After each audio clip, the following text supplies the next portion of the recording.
Hello student, हम 9th class के first chapter जो आपका हिस्ट्री का है फ्रांसीसी क्रांति, हम उसका 2 पार्ट हम कंप्लीट कर चुके हैं। तीसरे पार्ट पे हम हैं जो पुरुषों के अधिकार जो घोषणा पत्र है उसके विषय में बात की गई है। और ये सारे वही अधिकार हैं जो आज हमें मिले हुए हैं, कोई नई और ख़ास बात नहीं है। आप 9th क्लास में पॉलिटिकल में वो सारे अधिकार पढ़ के आए थे, वो सारे के सारे यहाँ हैं, लेकिन दिए थोड़े ही एक अजीब तरीके से दिए गए हैं, एक अलग तरीके से दिए गए हैं। थोड़ा बातें वही हैं सारी की सारी, बस ध्यान देना होगा आपको कि आदमी स्वतंत्र पैदा होता है। वीडियो में तो कोई नहीं जकड़ा होता, स्वतंत्र रहते हैं, उनके अधिकार समान होते हैं। प्रत्येक व्यक्ति के अधिकार समान है, चाहे वो किसी भी जाति धर्म का हो।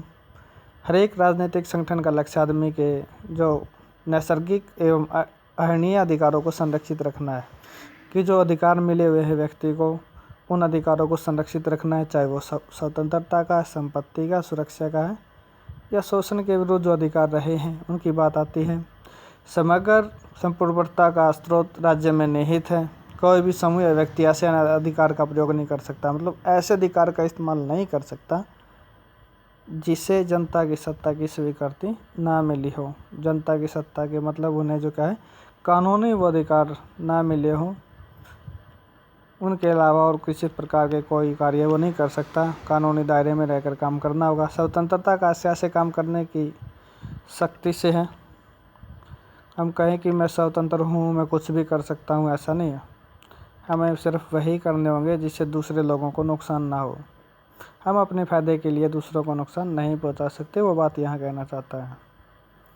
समाज के लिए किसी भी हानिकारक कर्तव्य पर पाबंदी लगाने का अधिकार सिर्फ कानून के पास है।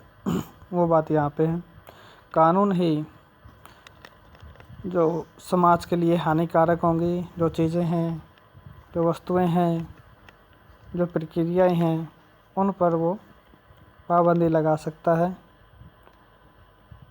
कानून सामान्य इच्छा की अभिव्यक्ति है, मतलब जो कानून बनाए गए हैं उन कानूनों में लोगों की इच्छाएं निहित हैं, तभी वो कानून बने हैं।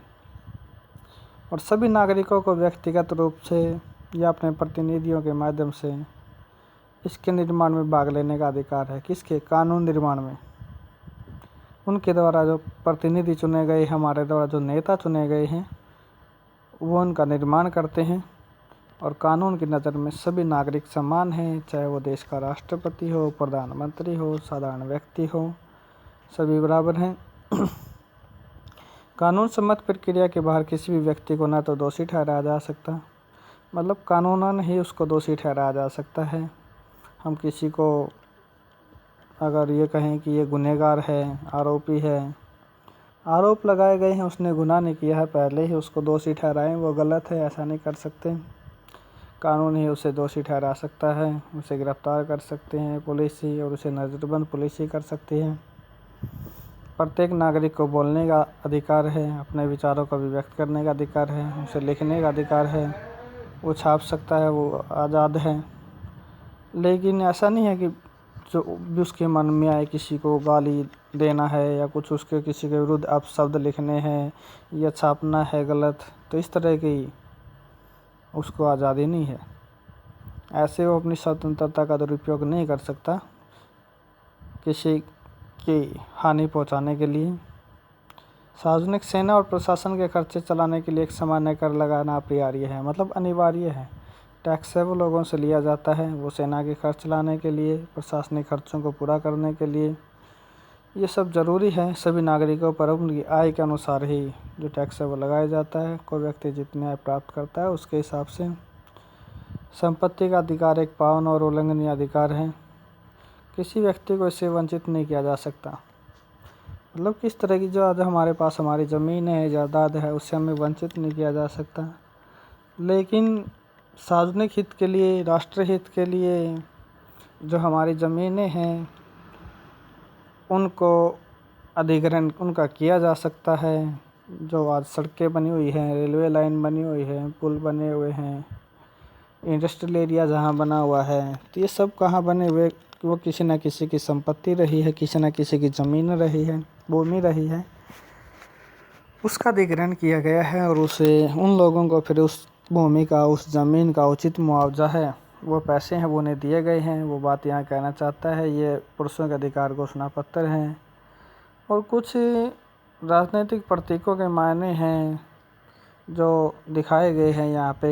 टूटी हुई जंजीर है, वो आज़ादी का प्रतीक है। दासों को पहले जंजीरों में बांधा जाता था, अगर खोल दी जाती हैं तो वो आज़ाद हैं। छड़ों का बच्छीदार गट्ठर होता है बहुत सारी लकड़ियों का एक समूह, एक संगठन जो दिया गया है। यहाँ पे बहुत सारी लकड़ियाँ हैं, उन्हें एक एक करके तो आसानी से तोड़ा जा सकता है, लेकिन उससे नहीं तोड़ा जा सकता। कहता है कि एकता में ही बल है, जो हम ये बात बहुत लंबे समय से पढ़ते आ रहे हैं। और यहाँ हमें एक आँख है, त्रिभुज में दिखाई दे रही है, चारों ओर रोशनी की किरणें हैं वो जा रही हैं।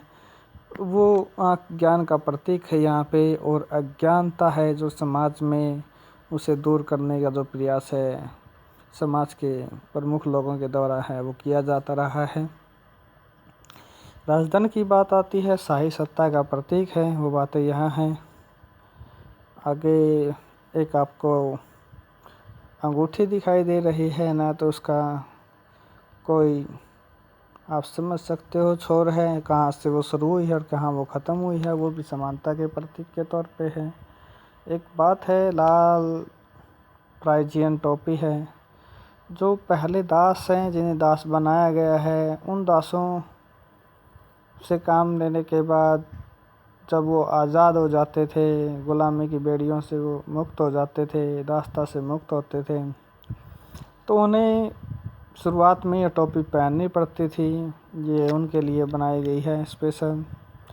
नीला, सफ़ेद और लाल ये फ्रांस का जो राष्ट्रीय झंडा रहा है, उसके 3 कलर रहे हैं, ये आपको याद रखने होंगे नेक्स्ट ईयर भी। डैनो वाली स्त्री है, ये कानून का एक मानवीय रूप है, यहाँ दिखाया गया है।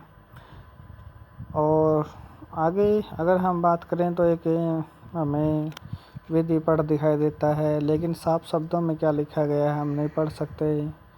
यहाँ वो सारे कानून हैं या फिर वो बातें हैं जो सब लोगों को जो क्या है एक बराबर स्वतंत्रता में जो क्या है बांधे हुए हैं, वो बातें यहाँ है। आगे हम राजतंत्र का उन्मूलन है, राजतंत्र की समाप्ति कैसे होती है, गणतंत्र की स्थापना किस प्रकार से हुई है, उसके विषय में हम बात करेंगे। जैकोबिन क्लब है, किस तरह से जो क्या फ्रांस पर अपना आधिपत्य है वो जो बताता है। किस तरह से मैक्सिमिलियन रोबेस्पियर ने लुई 16वां और उसके प्रशंसकों को कैसे मौत के घाट उतारा है, कैसे उसने मारा उन्हें और कैसे जो क्या है अत्याचार किए हैं, उन सब के विषय में है दिया गया। उसने महिलाओं के लिए लाने वाली जो घोषणा पत्र रही है, ओलंप दे गोंस ये महिला है, इसको भी इसने जो क्या है गिलोटिन पर चढ़वा दिया था, मरवा दिया गया था। और बाद में भी रोबेस्पियर का यही हर यही हाल होता है जो यहाँ इनके उसने किया, उनके साथ किया है। तो फिर नेक्स्ट पॉइंट में टॉपिक में हम मिलते हैं, तब तक आपका धन्यवाद।